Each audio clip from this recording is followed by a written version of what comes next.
अंधश्रद्धा निर्मूलन समिती वगैरे ॲक्टिव्हिटीज त्यांनी सुरू केल्या. पण प्रत्यक्षात खऱ्या अर्थानं तो लोकशाही समाजवादासाठी प्रयत्न करणारा कार्यकर्ता होता. आणि लोकशाही समाजवादी जीवनपद्धतीचा एक भाग म्हणून अंधश्रद्धेला विरोध. म्हणजे अंधश्रद्धेला विरोध हे काही कुठलं असं हवेतलं काही ढग किंवा हवेतला काही एखादा मास अशी त्याची कल्पना नव्हती. तर लोकशाही समाजवादी विचाराला दिशा देणारा आणि त्याला अधिक ताकद देणारा गट म्हणून या नव्या संघटनेची त्यांनी स्थापना केली. तेव्हा हे आमचे एकमेकांचे मैत्रीचे धागे असल्यामुळं तो आज नसल्याचं दुःख तर आहेच. पण त्याहीपेक्षा मी मगाशी म्हटलं त्याप्रमाणे आपण सगळे त्याची आठवण ठेवतो ही फार मोठी गोष्ट आहे.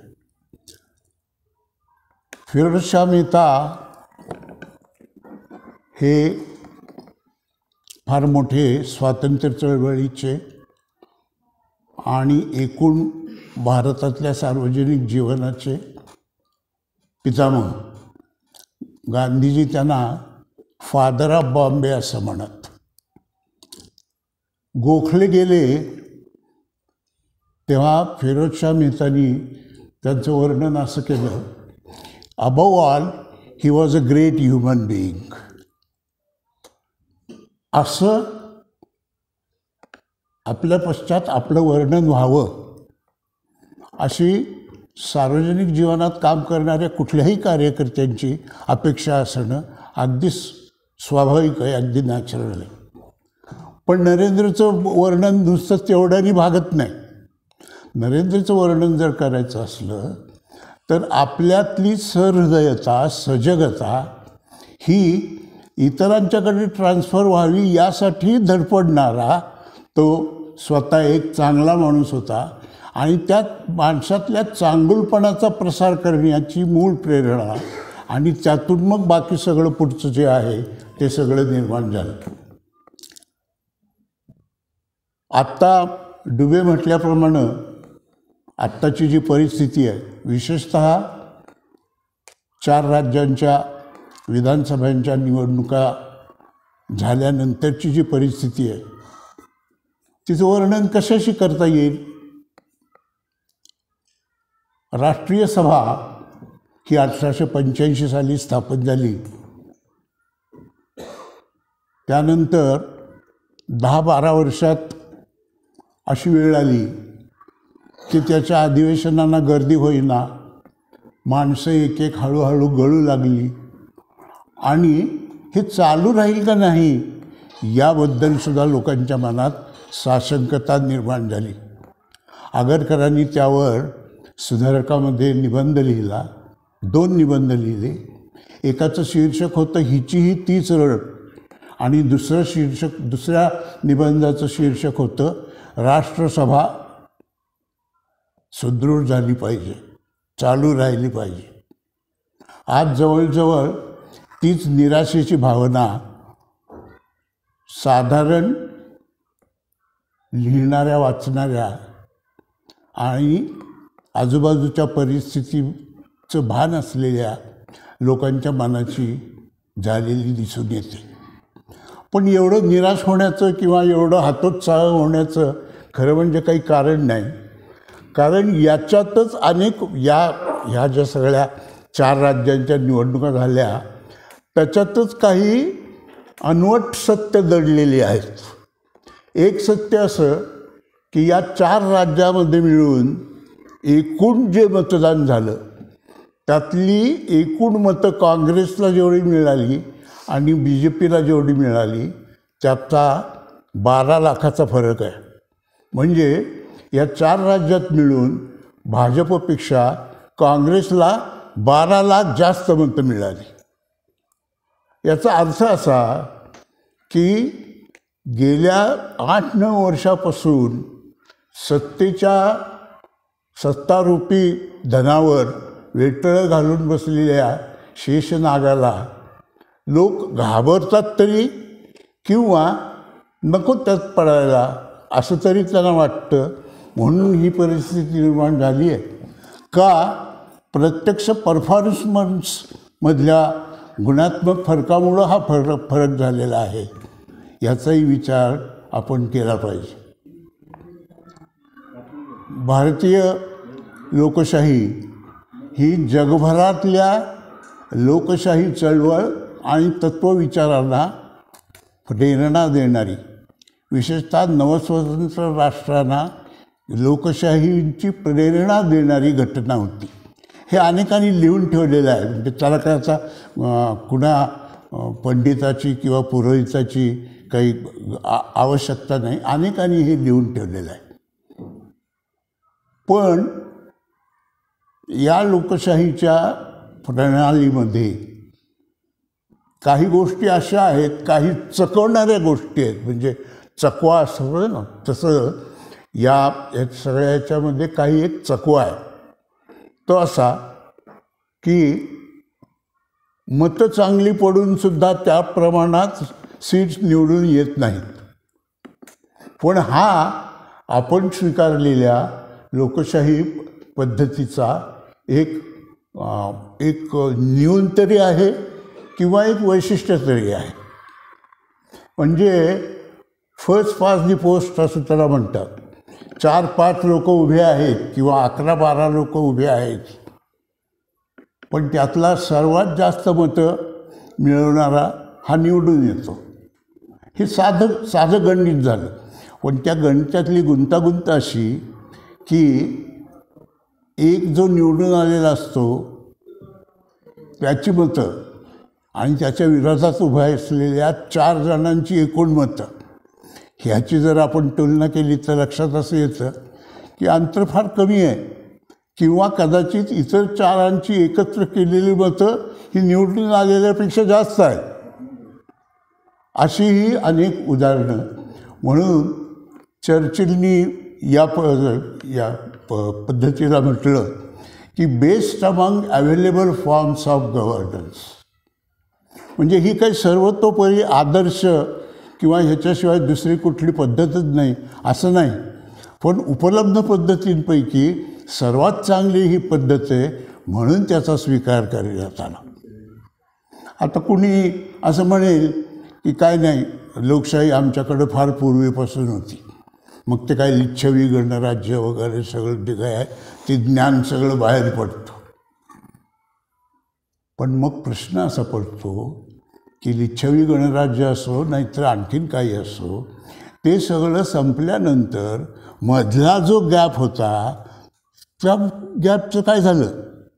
त्या काळात का नाही टिकलं? लोकशाही प्रणाली ही पक्षनिरपेक्ष, व्यक्तिनिरपेक्ष पण तत्वाधारित अशी पद्धत जर असेल तर हे सगळे गेल्यानंतर त्या पद्धतीला मरगळ आली का मूर्छना आली? काय झालं काय?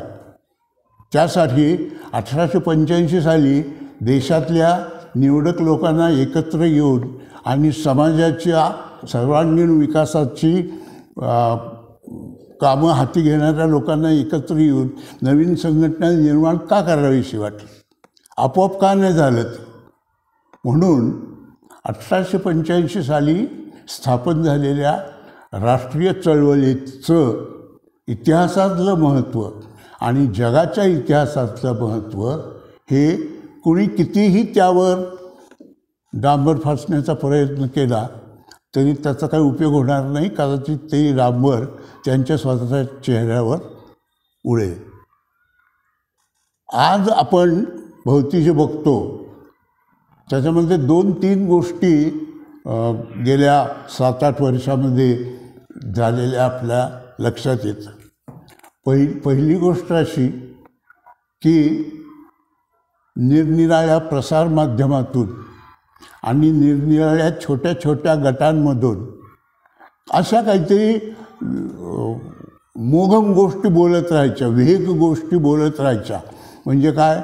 स्थंडिलं, समिधा, तपस्या, तपश्चर्या असले शब्द मध्ये मध्ये पेरायचे आणि आम्ही कसे इतरांपेक्षा वेगळे आहोत आणि इतरांपेक्षा श्रेष्ठ आहोत अशा प्रकारचा एक भास लोकांच्या मनामध्ये निर्माण करायचा.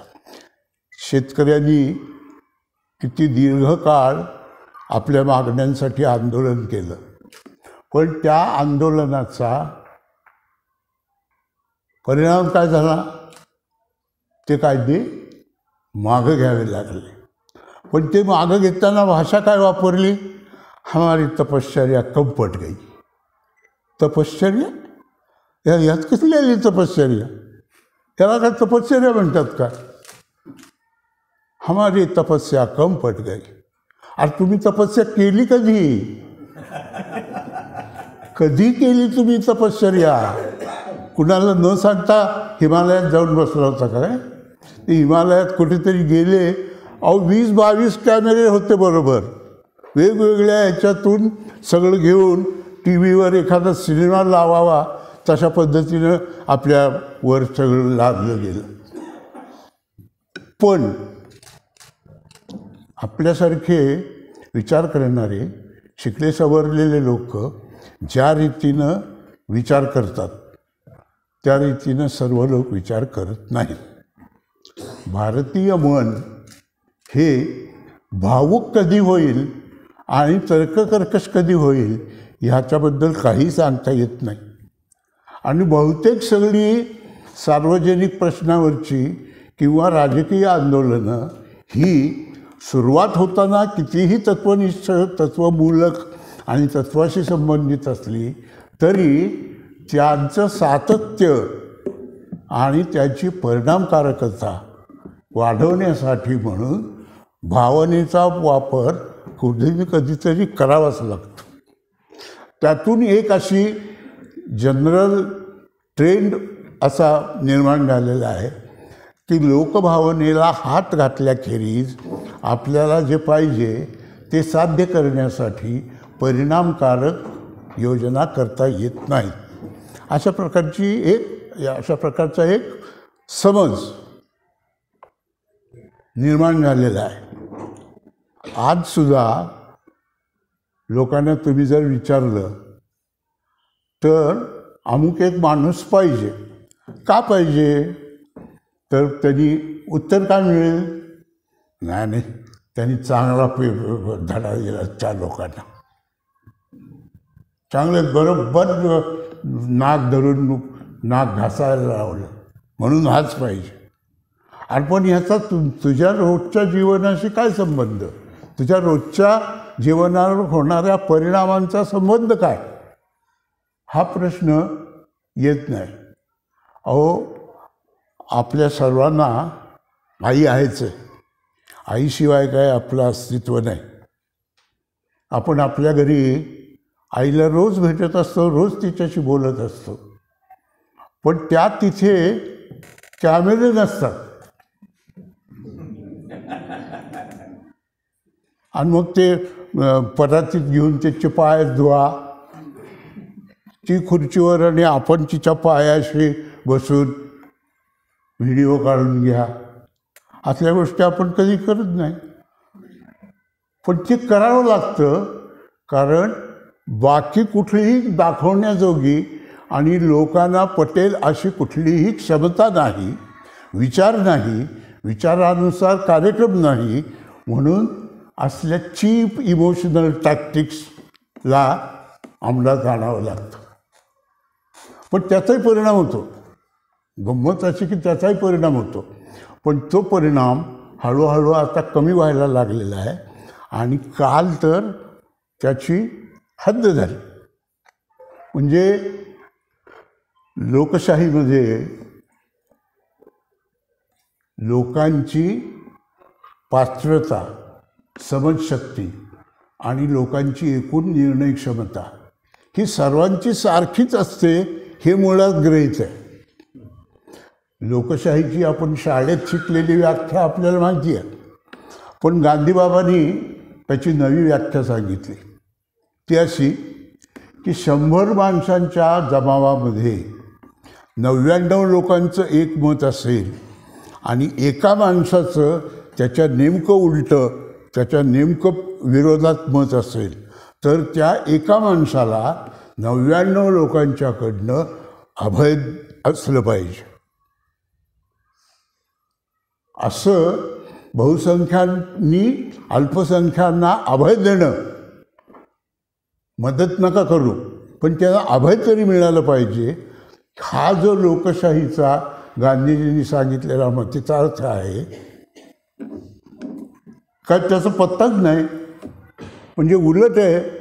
म्हणजे लहान पोरं गल्लीत भांडत असताना ज्या पातळीवर भांडण जातं त्याच पातळीवर हे भांडण चालू आहे. आता काय म्हणत होते लोक तिथले संसदेतले, ते असं म्हणत होते की देशासमोर अनेक असे प्रश्न आहेत की जे सोडवल्याशिवाय भारताने देश म्हणून स्वीकारलेली उद्दिष्ट साध्य होणार नाहीत.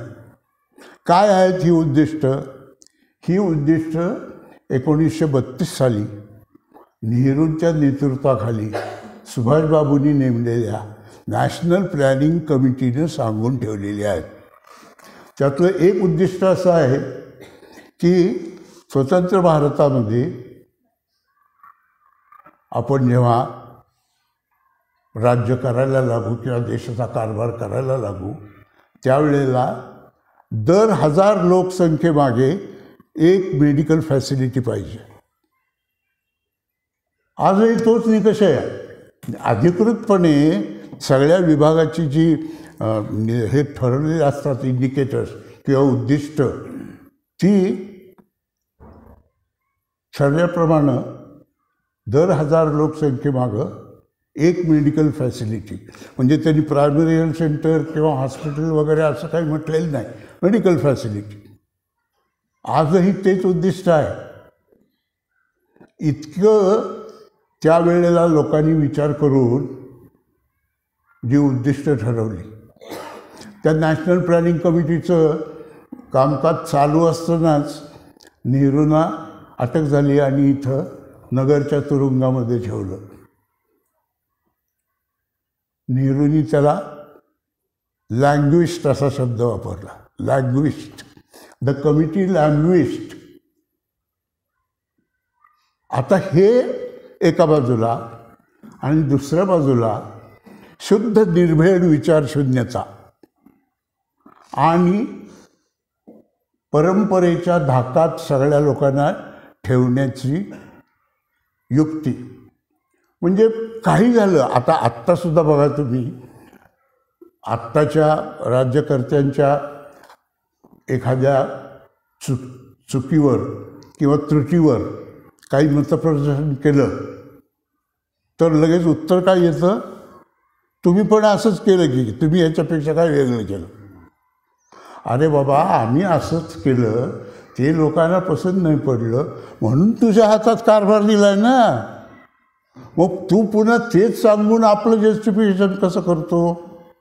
काय कारण आहे? आता हे 141चं प्रकरण यांनी सांगितलं, उत्तर लगेच काय आलं? आणि ते रेकॉर्ड सगळं असतं बरं का बरोबर. म्हणजे कागद हातात घेऊनच बसतात टी व्ही समोर. अमुक साली अमुक झालं, तमुक साली इतके लोक गेले. अरे गेले कारण ते त्या संबंधीच्या नियमात उपलब्ध आहे म्हणून ती कारवाई झाली, नसती तर झाली नसती. हे बरोबर आहे. पण ते कशासाठी झालं होतं, त्याची पार्श्वभूमी काय होती, आणि ते जर चूक होतं तर ती चूक पुन्हा तूच करायची आणि मागच्या कुठल्या तरी एका घटनेवर त्याचं खापर फोडायचं, हे कसं चालेल? हे असे सगळे प्रश्न विचारायला आपण नाही विचारणार तर कोण विचारणार? कारण हा देश माझा आहे आणि या देशानं स्वीकारलेली लोकशाही ही माझी आहे. आणि म्हणून ह्या आघाडीला मी ट्रॅकवरून ढळू देणार नाही. ही सर्वसामान्य भारतीय माणसाची जबाबदारी आहे. विशेषतः त्यातले जे आपण, म्हणजे ज्यांनी 4 गोष्टी जास्त बघितल्या, ज्यांना 4 गोष्टी जास्त समजतात, तपश्चर्या न करताही ज्यांना आपोआप समज येते, असे जे आपण, त्यांची ही जबाबदारी आहे.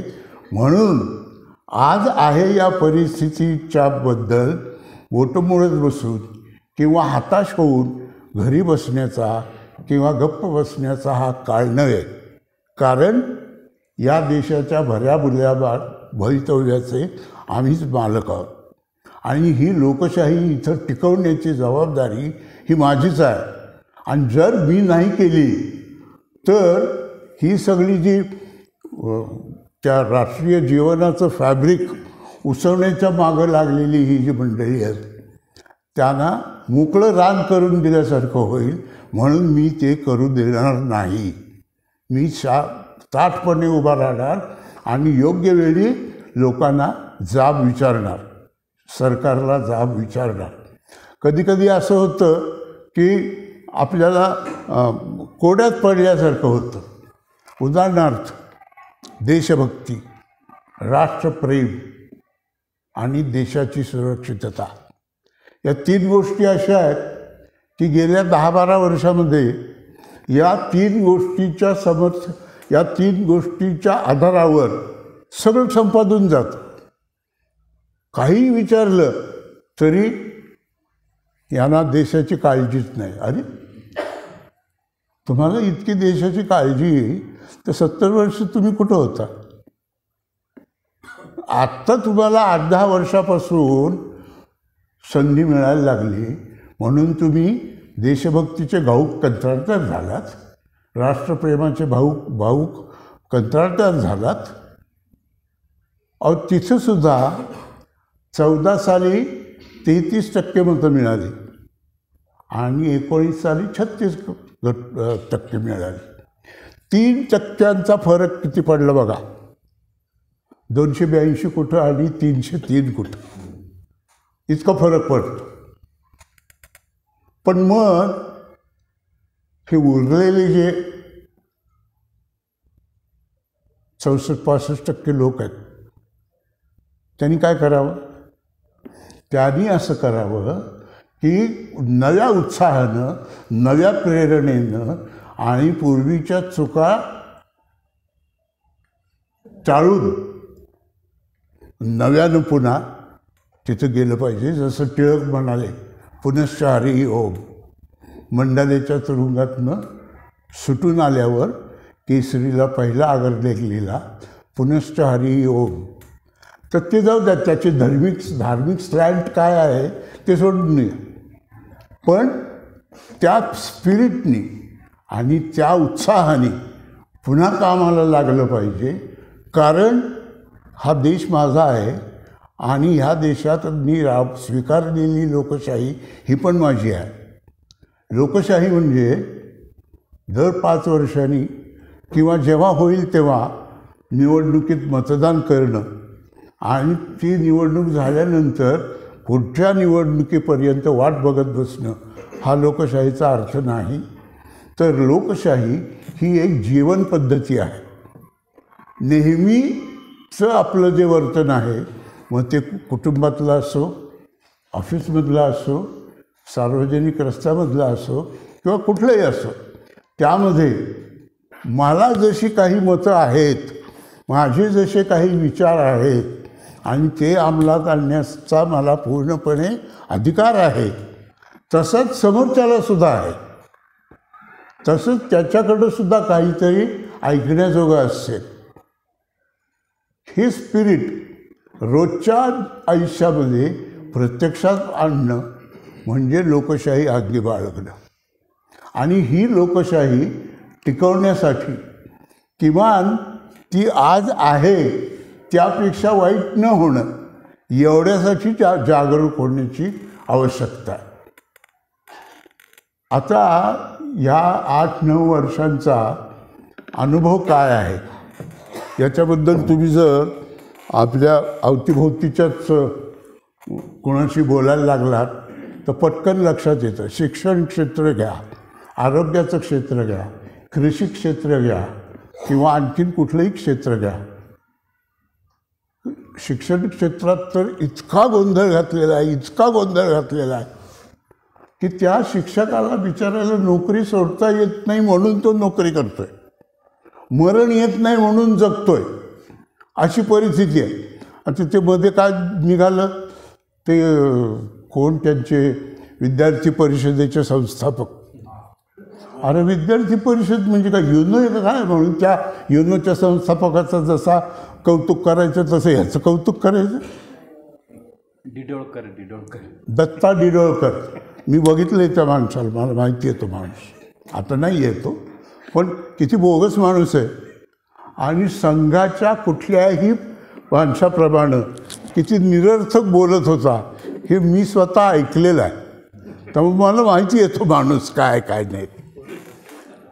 पण ही संघाची स्टाईल आहे, एक कोणीतरी असं पुढं करायचा आणि त्याच्यावर शेंदुराचे थरच्या थर थापून त्याला देव करायचं.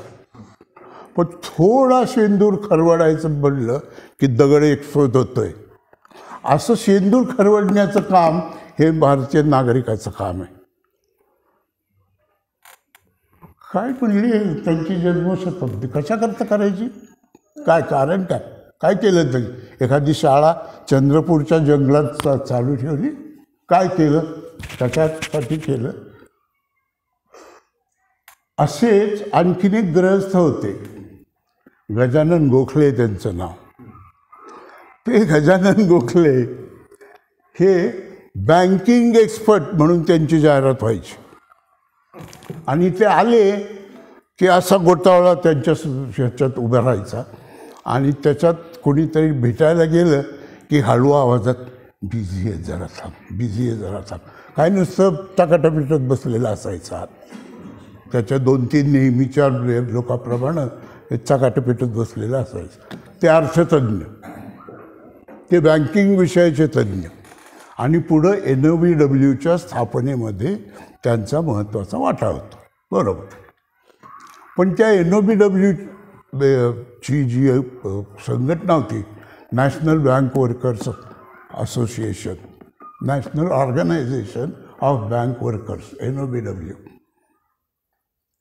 त्या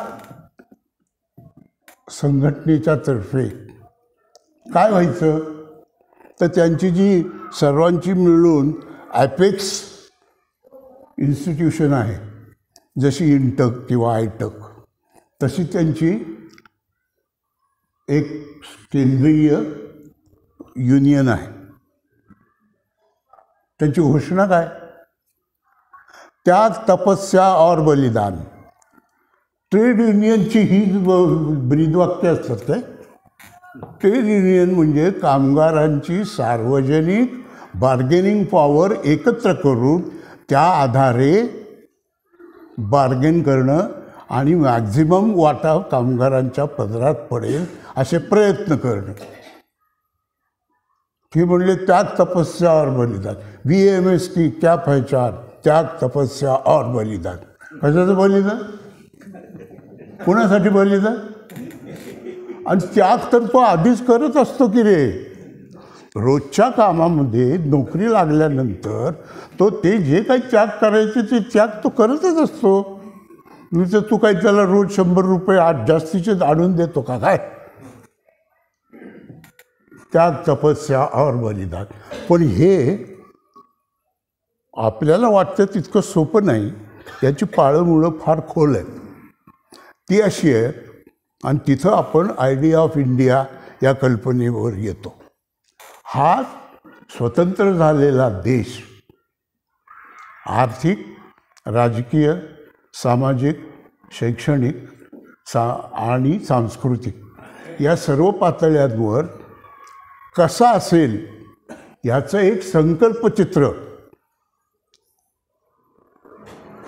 डोळ्यासमोर मांडून त्याप्रमाणे कृती केली पाहिजे.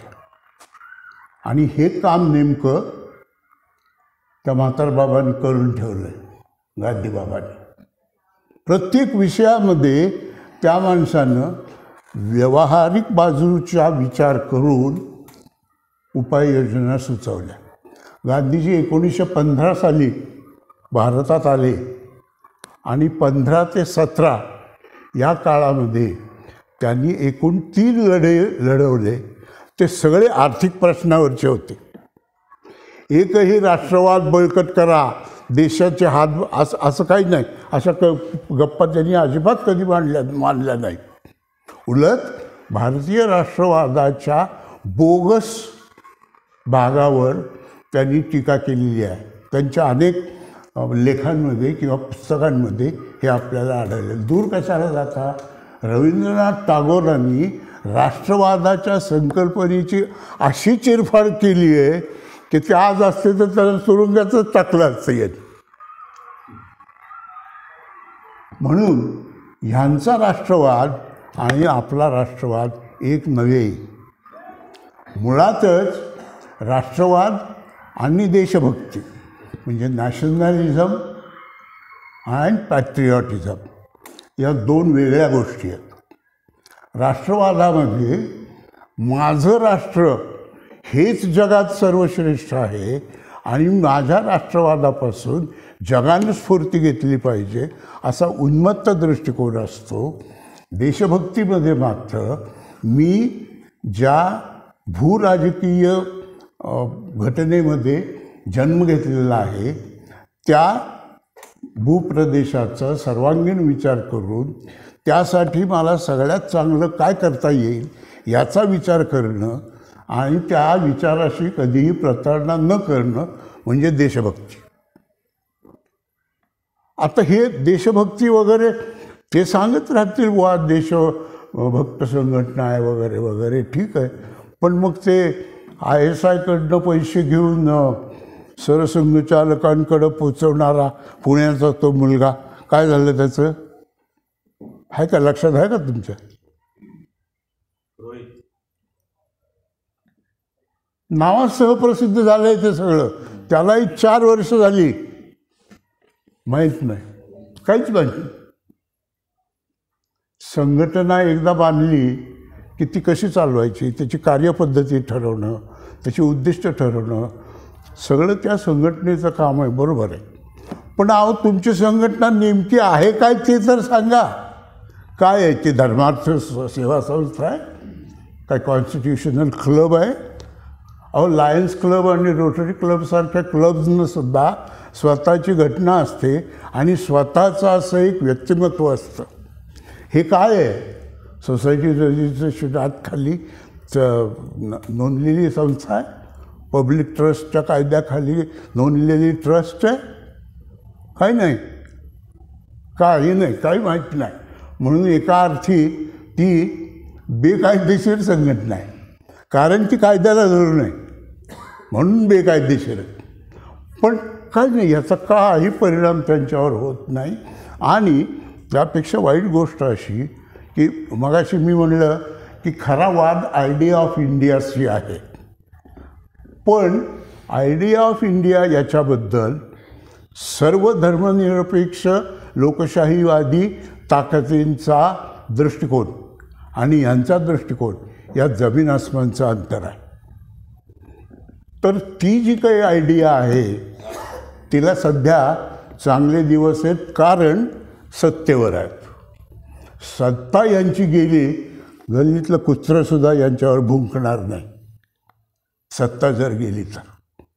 अहो 90 वर्ष ज्या झेंड्याच्या नावाने खळे फोडले तुला ते झेंडा 90 वर्षानंतर नागपूरच्या कार्यालयावर त्याचं झेंडावंदन झालं. इतके दिवस का नाही झालं? इतके दिवस झालं नाही कारण त्या झेंडालाच यांचा विरोध होता. आणि का विरोध होता? तर 3 ही अशुभ संख्या आहे म्हणून 3 रंगांचा झेंडा नको. पण मग हिंदू धर्माचे बेसिक देव 3 आहेत.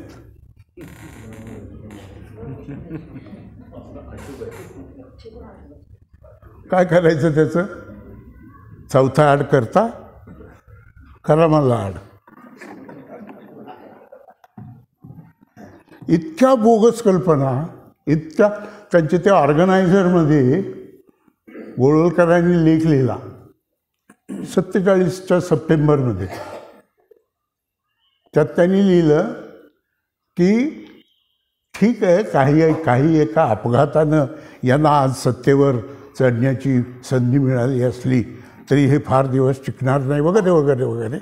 आणि त्याच्यात घटना, तिरंगी झेंडा आणि एकूण राष्ट्रीय चळवळ याच्या विरोधात फ्रँक मतप्रदर्शन केलेलं आहे. आणि त्यात हे आहे की आपल्या संस्कृतीमध्ये 3 हा शुभांक नाही, अशुभ अंक आहे. आपली संस्कृती म्हणजे कोणाची संस्कृती? तुमची ना आमची एक नाही आहे. तुमची काय असेल ते असेल, पण आम्हाला साने गुरुजींनी सांगितली, आम्हाला आचार्य जावडेकरांनी सांगितली, आम्हाला नेहरूंनी सांगितली आणि सगळ्यांचा बाप जो महात्मा गांधी त्यांनी सांगितली, ती आमची संस्कृती आहे. तुमची संस्कृती ही डॉमिनेटिंग संस्कृती आहे. आमची संस्कृती ही सर्वसमावेशकतेवर आधारित आहे. आणि नेमकी तीच तुम्हाला नको आहे म्हणून तुम्ही त्याला विरोध करता. सर्व गोष्टी म्हणजे घटना कशाला पाहिजे म्हणले, आता एवढी टाईम टेस्टेड मनुस्मृती असताना, आणि मनुस्मृती हीच आपल्या मातृभूची खरी घटना आहे. अरे काय ती मनुस्मृती काय वाचलं का? तिचं पहिलं पान तरी वाचलं होतं का कधी? काय होतं ते? म्हणून बाबासाहेब आंबेडकरांनी मनुस्मृतीचं दहन केलं महाडला. पण ते दहन करणारे कोण होते? सहस्रबुद्धे, चित्रे अशी सगळी माणसं होती. आणि त्या मांडवात गांधीजींचा फोटो लावला होता. ज्या माणसाच्या एकूण जीवित कार्याशिवाय भारताविषयक चर्चाच जगभरात कुठं होऊ शकत नाही, त्या माणसाचा द्वेष करण्यात आणि त्या माणसाविषयी खरं खोटं यांचं मिश्रण असलेलं पण मुख्यतः खोटं प्रतिपादन करत बसले, त्याला आंबेडकर सुद्धा स्वीकारार्ह मानलं. आंबेडकर आणि गांधी याच्यामध्ये वाद निर्माण करण्याचे प्रयत्न सतत होत असतात. बाबासाहेब आंबेडकरांचं दुसरं लग्न डॉक्टर कबीर नावाच्या जे हॉस्पिटलमधल्या डॉक्टरशी झालं. गांधी तेव्हा हयात नव्हते. वल्लभभाई पटेलांनी आंबेडकरांना पत्र लिहिलं आणि त्यात असं लिहिलं की आज बापू असते तर त्यांनी तुम्हाला आशीर्वादच दिले असते. ह्याची ॲक्नॉलेजमेंट आंबेडकरांनी दिली आणि लिहिलं, हो बरोबर आहे, आज बापू असते तर त्यांनी मला आशीर्वादच दिले असते. पुणे कराराविषयी वर्षानुवर्ष वादविवाद चालू आहे, वर्षानुवर्ष. त्याचा 10-12 वर्ष प्रत्यक्ष अंमलबजावणी बघितल्यावर आंबेडकर म्हणले की आता माझा त्याच्याविषयी काही तक्रार नाही. आता मी विभक्त मतदारसंघाची मागणी करण्याचं मला काही कारण दिसत नाही.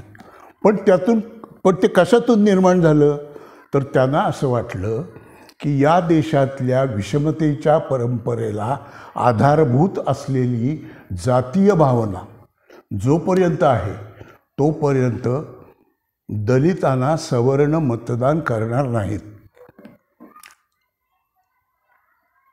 दलितांना सवर्ण मतदान करणार नाहीत. दलित एक वेळ देतील सवर्णांना, पण सवर्ण दलितांना मतदान करणार नाहीत अशी शंका त्या कराराच्या मुळाशी होती. ती शंका निरर्थक सिद्ध झाल्यानंतर त्यांनी स्वतः मान्य केलं की आता माझा काही त्याबद्दल आग्रह नाही आणि ही योजना चांगली चालली आहे. तरी अजून त्याच्यावर चालूच असतं मधून अधून. अरे म्हणजे ज्या बाबासाहेबांनी म्हणजे त्यांचं ते प्रसिद्ध भाषण आहे 27 नोव्हेंबरचं, घटनेचं दुसरं वाचन झाल्यानंतर केलेलं भाषण, त्यात त्यांनी असं लिहिलं आहे की काँग्रेस पक्षाची कमिटमेंट आणि प्रत्येक कलमावर काँग्रेस सदस्यांचं कॉन्ट्रीब्युशन आणि या बाबतीत त्यांनी पाळलेली शिस्त, ह्यामुळं ही घटना मंजूर करणं शक्य झालं. नाहीतर हे शक्य झालंच नसतं. हे सगळं इतिहासात उपलब्ध असतानासुद्धा आता ते भंडाऱ्याच्या निवडणुकीचं मधूनच उपटून काढतात आणि मुंबईतल्या निवडणुकीचं. याचं स्पष्टीकरण धनंजय कीर यांनी आंबेडकरांचं जे चरित्र लिहिलं त्याच्यात आपल्याला मिळेल. दोन वेगवेगळे पक्ष होते, त्यांचा पक्ष वेगळा, त्यांची आघाडी वेगळी, काँग्रेस या राष्ट्रीय चळवळीची आघाडी वेगळी. आघाडी म्हणजे सोशल अलायन्स या अर्थानं म्हणतोय मी.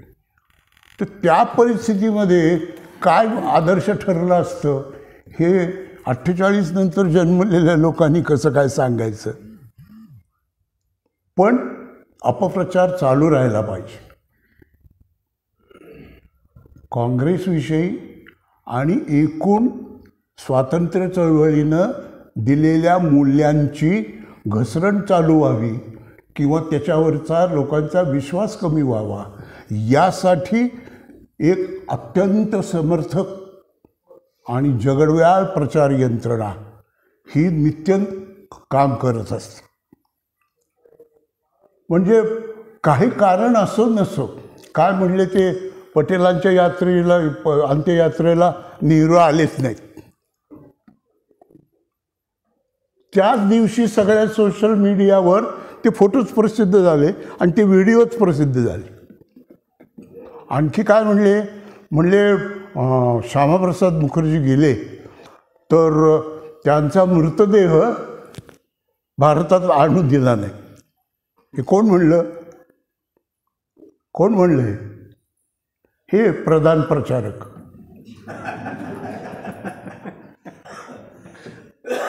अरे बाबा, तूच सांगितलं ना की बॅनर्जींचा गुजरातशी संबंध होता, अमुक तमुक सगळ्या गप्पा तूच मारल्या.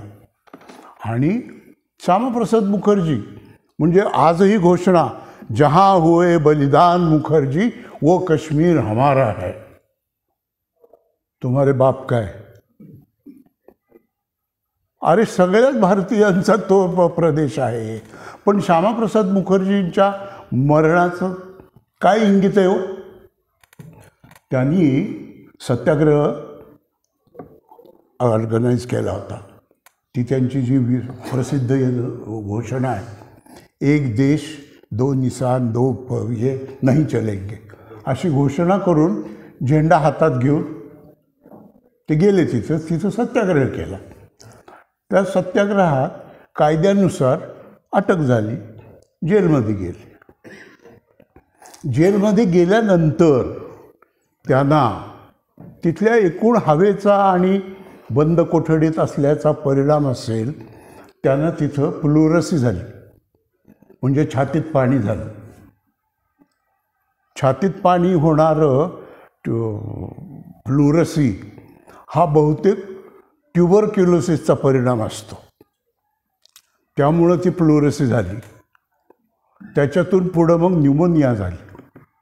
त्यावेळी आत्ता जसे भाराभर अँटीबायोटिक उपलब्ध आहेत तसे त्यावेळेला नव्हते.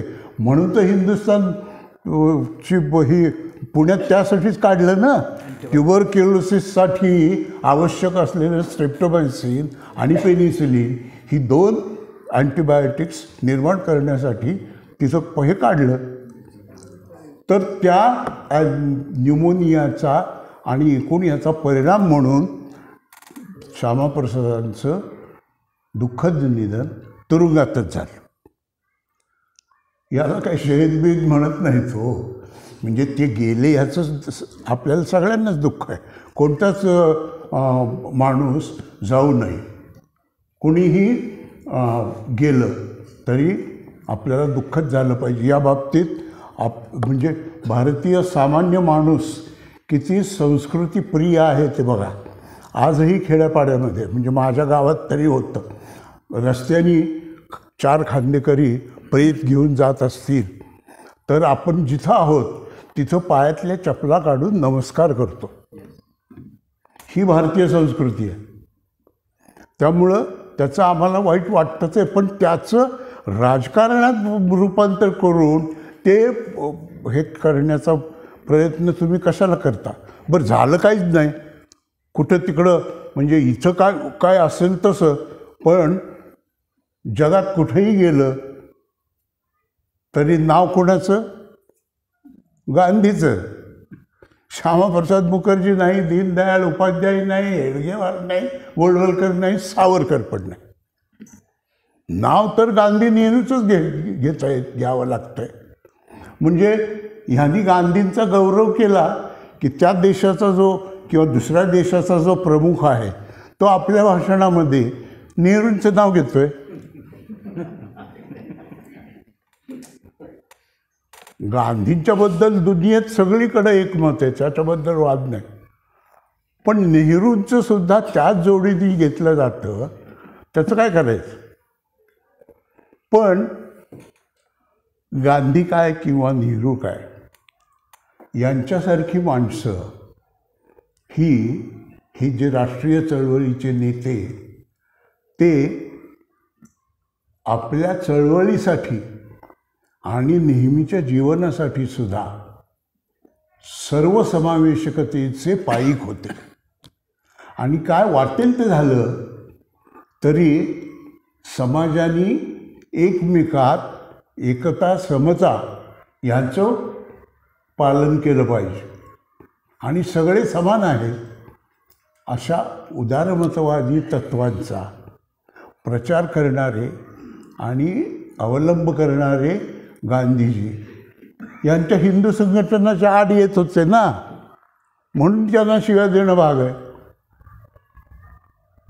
आणि हे कशाच्या आधारे? तर म्हणे हे हिंदू राष्ट्र आहे आणि ते हिंदू राष्ट्रच राहिलं पाहिजे, यासाठी नित्यसिद्ध संघटन. बघा बरं, उच्चारता येतो का हा शब्द? बघा बरं, नित्यसिद्ध संघटन. अहो, किती ती जिभेला किती हे होते.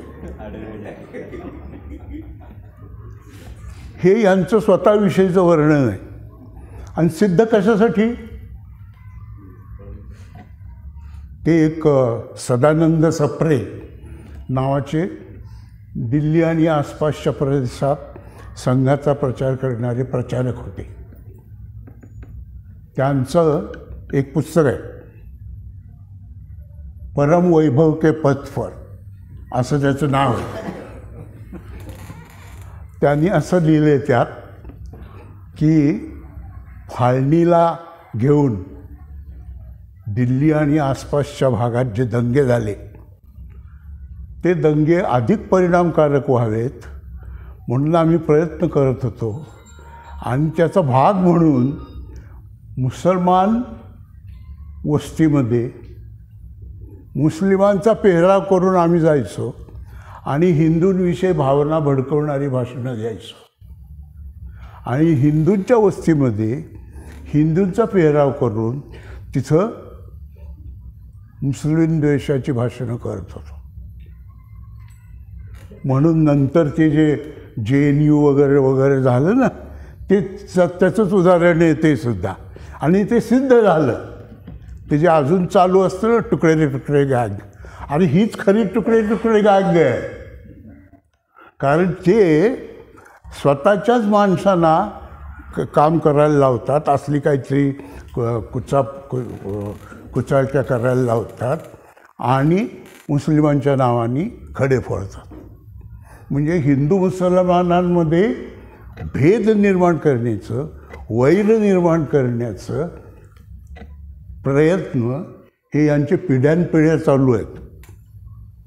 ते राम जेठमलानी म्हणून काही काळ त्यांच्या बरोबर होते. ते PUCLचं सपोर्टर वगैरे होते. त्याच्या PUCLची एक कॉन्फरन्स मुंबईत झाली. मी त्यावेळेला महाराष्ट्राचा सेक्रेटरी होतो PUCLचा. म्हणजे माणूस कितीही मोठा झाला तरी त्याचे विचार किती बालिश असतात याचं हे उदाहरण आहे. त्यात त्या राम जेठमलानींनी असं सांगितलं की मुसलमान वस्तीतून हिंदूंची मिरवणूक जर जात असेल तर मशिदीतून त्या याच्यावर दगडफेक केली जाते. अरे बॅरिस्टर सगळ्या गुन्हेगारांचा सोबती आणि मदतगार, म्हणजे ते कशासाठी प्रसिद्ध होते? तू खून करून ये मग मी बघतो काय ते. क्रिमिनल लॉयर, 1 नंबरचे क्रिमिनल लॉयर काय करतात? क्रिमिनल लॉयर गुन्हेगारांना सोडण्याचं किंवा कमीत कमी शिक्षा मिळण्याचं काम करतात. तो माणूस असं म्हणतो की आम्ही तिकडून जायला लागलो की आमच्यावर दगडफेक होते. असं एकही उदाहरण नाही की एखादी मिरवणूक किंवा एखादी भी मुसलमान वस्तीतून चालली आहे आणि त्याच्यावर दगड, अजिबात नाही. आणि जी झाली त्यात यांचेच लोक पकडले गेलेत. 1967 साली नगरला मोठी दंगल झाली. मी त्यावेळेला नगरला होतो. रात्री 12-12:30 वाजता अचानक असा कल्लोळ निर्माण झाला. म्हणून आम्ही सगळे विद्यार्थी तिथं बघायला गेलो. ते मार्कंडेयाचं मंदिर आहे नगरला, मैदानाच्या एका बाजूला. तिथल्या देवाची काहीतरी विटंबना झाली अशी अफवा उठली म्हणून दंगल झाली. 2 दिवस ती दंगल चालू होती. पोलिसांनी तो जो कोणी माणूस होता त्याला अटक केली. तेव्हा निष्कर्ष निघाला की तो मनोरुग्ण होता आणि त्या भरात त्यांनी हे काम केलं होतं. आता त्यावेळेला तो एकटा मनोरुग्ण होता. आता सगळेच मनोरुग्ण आहेत ना, काय करायचं त्याचं? मनोरुग्ण निर्मितीची ठोक फॅक्टरी म्हणजे काय?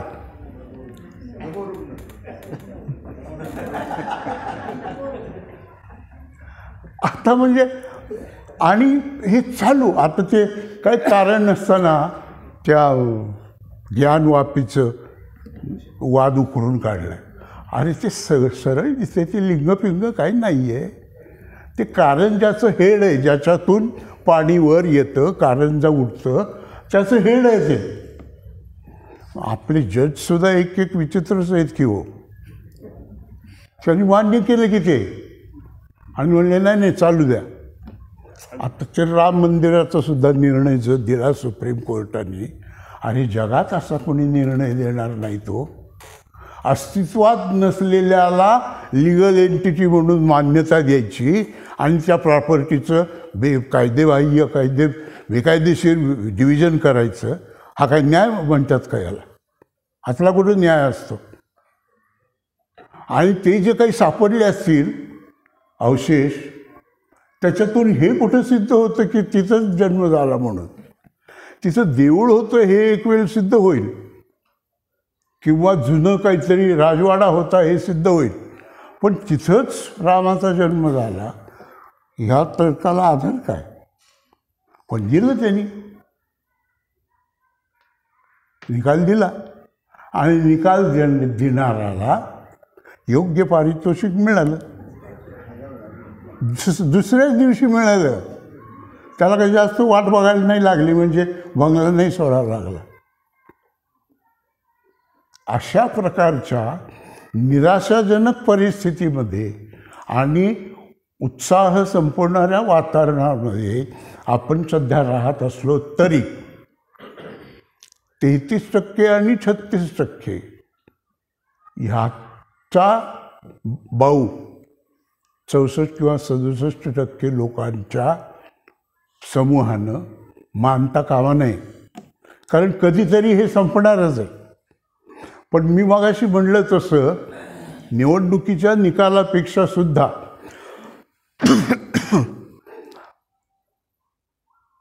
निवडणुका नसताना सुद्धा नेहमीच्या आयुष्यात स्वातंत्र्य चळवळीने दिलेल्या मूल्यांच्या विरोधात जर कुणी अशा पद्धतीने प्रचार करणार असेल तर त्याला ताठ उभं राहून विरोध करणं आणि त्या विरोधासाठी पडेल ती किंमत मोजायला तयार असणं ही या घडीची गरज आहे. कारण ही माझी लोकशाही आहे, ती लोकशाही टिकवणं हे ह्याच माझासुद्धा स्वार्थ आहे. कारण जर लोकशाही नकोच असेल आणि इंटॉलरन्सलाच जर मोकळा वाव मिळणार असेल तर लोकशाही ही जीवन प्रणाली म्हणून आणि जीवनमूल्य म्हणून आपण का बरं स्वीकारली? मग त्याचा पुनर्विचार केला पाहिजे. तो काय आपण करणार नाही. म्हणून देशाची एकता, अखंडता आणि लोकशाहीचं सातत्य आणि लोकशाहीचं सारतत्व, आचार्य जावडेकरांनी अमृततत्व असा शब्द वापरला त्यासाठी. हे टिकवायचं असेल तर मी प्रयत्न केले पाहिजेत आणि मी हातोत्साह न होता, घरात न बसता आपल्याला पडतील ते कष्ट घेऊन प्रयत्न केले पाहिजेत. हे आजच्या जमान्याचं मोठं आव्हान आहे. 2024च्या निवडणुकीत काय होईल माहीत नाही, आपल्याला कुणालाच माहीत नाही. काय व्हायला पाहिजे हे आपल्याला माहिती आहे, ते आपण सांगू शकतो. पण ते काय होईल हे आज तरी आपल्याला माहीत नाही. पण जरी माहीत नसलं तरी हे असंच झालं पाहिजे यासाठी प्रयत्न करणं. आणि खरं तर ही लढाई जी आहे ना ती घराघरातली आहे. एका घरात 5 माणसं असतील आणि त्यातला कर्ता पुरुष जर सेक्युलरिझमच्या आणि सेक्युलर नॅशनलिझमच्या बाजूचा असेल तर केवळ त्या कारणाखातर बाकीचे तसेच असतील याची गॅरंटी नाही. आणि हे स्प्लिट करण्याचं काम, घरं फोडण्याचं काम गेली 8 वर्ष चालू आहे. थोडं जरी काही बोलले, अहो ते मगाशी म्हणले तसं ते 141 लोकांचा दोष काय, तर राष्ट्रीय महत्त्वाच्या प्रश्नांवर चर्चा करायची होती आणि त्यात सगळे प्रश्न आले असते आणि ते आले असते तर हे उघडे पडले असते. निवडणुकीला आता 4-5 महिनेच राहिले, त्याच्यात तेवढ्या याच्यात याला सगळ्याला कसा काय वाव द्यायचा. आणि ते जे गृहस्थ आहेत ना राज्यसभेचे, बापरे भयानक माणूस आहे हो. म्हणजे एखाद्या शाळेचा हेडमास्टर तरी बरा. मला माहिती ते, मी काही काळ त्यांच्याबरोबर होतो, 2-3 वर्ष होतो मी एका कमिटीमध्ये. म्हणजे काय आता ते इतकं मोठं स्थान आहे की त्याच्यावर काय बोलावं असाच प्रश्न आहे हो. थुंकी झेलायची ती किती झेलायची, काहीतरी स्वाभिमान आहे का नाही.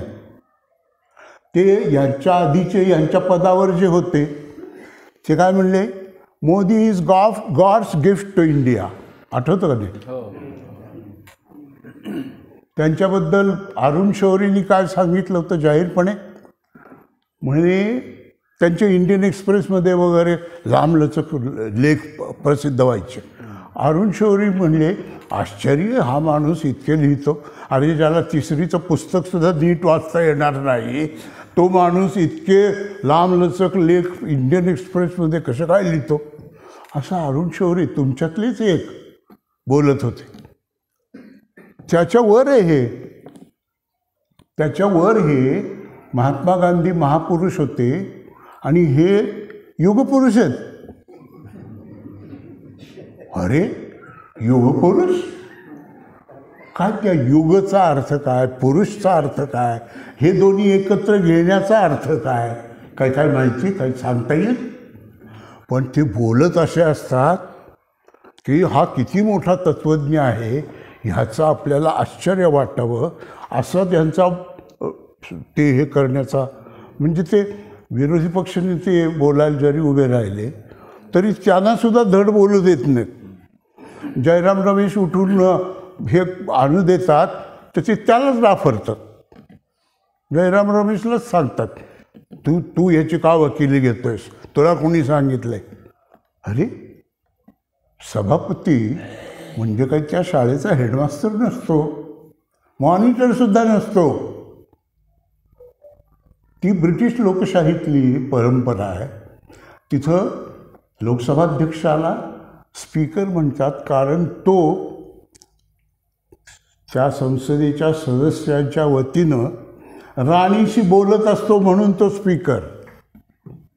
असं ते स्पीकरचं ओरिजिन आहे. तो लोकसभेचा स्पीकर आणि हा चेअरमन.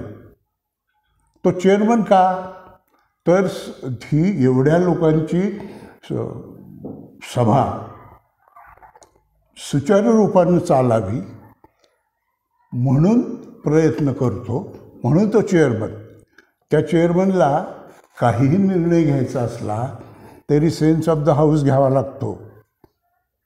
हाऊसची टॅसिट कन्सेंट घ्यावी लागते, त्याशिवाय त्याला एकट्याला घेता येत नाही. ते झाले.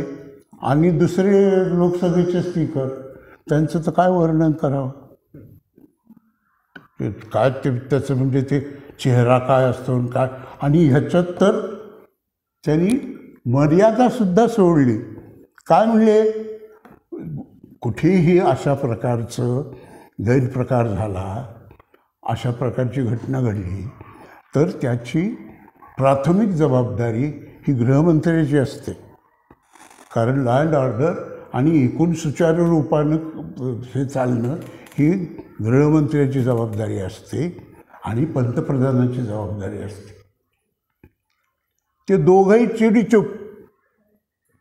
ते तर काय राज्याच्या मुख्यमंत्र्यांचे शपथविधी करत फिरत होतं. आज हे झाला, उद्या तो झाला, आणि तिकडं हे चालू आहे. पण हे स्पीकर सदैव तयार असलेले काय म्हणले, हे माझ्या अधिकार क्षेत्रातलं काम आहे, की तेव्हा जे काही करायचं ते मी करेन. ते बाजीप्रभू देशपांडेंनी जसं छातीचा कोट करून शिवाजीच्या सुरक्षित पोहोचण्याची हे केली, तसे हे यांचे बाजीप्रभू देशपांडे स्वतःच्या अंगावर घेतलं सगळं. त्यांना काही बोलावं लागू नये, त्यांना काही हे करावं लागू नये, म्हणून मी करतो काय करायचं असेल ते. ह्या 141 लोकांचं म्हणणं एवढंच होतं की गंभीर घटना आहे, तेव्हा गृहमंत्री आणि प्रधानमंत्री यांनी येऊन नक्की काय घडलं ह्याची आम्हाला माहिती द्यावी, एवढंच म्हणणं होतं. याच्या पलीकडं काही म्हणणं नव्हतं. त्यात आणखी गंमत अशी, तुम्ही कोणी नोट केलं का नाही मला माहीत नाही, पण NDTVवर ती बातमी पहिल्यांदा जेव्हा आली त्यावेळेला खाली एक स्टिकर चालू होतं की NIAच्या तर्फे बंगलोरमध्ये याची चौकशी चालू आहे लष्कर अँगलनी. म्हणजे लष्करी तय्यबाचा यात काही हात आहे का काय, या दृष्टीने NIA चौकशी करते. आता लष्करी तय्यबाचा काय संबंध, आपण ते मुसलमान आहेत ना, मग त्यांच्यावर शंका तर घेतलीच पाहिजे, त्याच्याशिवाय असलं आपलं दुकान कसं चालणार. पुढं त्याचं काय झालं माहीत नाही, कदाचित रिॲक्शन आली म्हणून अदानींनी गप्प बसायला सांगितलं असेल, काय आपल्याला माहीत नाही नक्की काय. इतके म्हणजे लहान मुलं एकमेकांना हळूच चिमटे काढतात, तसं हे आहे सगळं. इतकं बालिश काम आहे सगळं.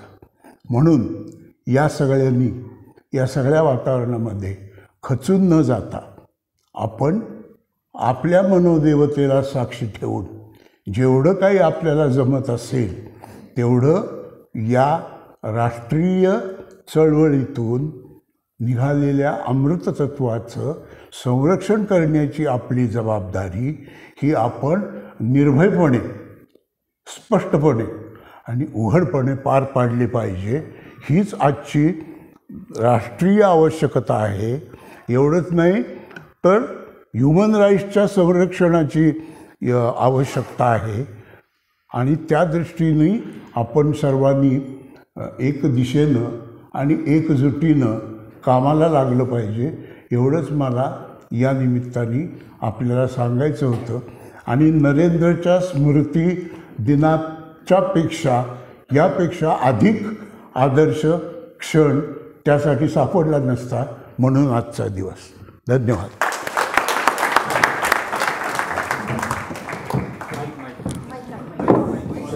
Oh, sorry.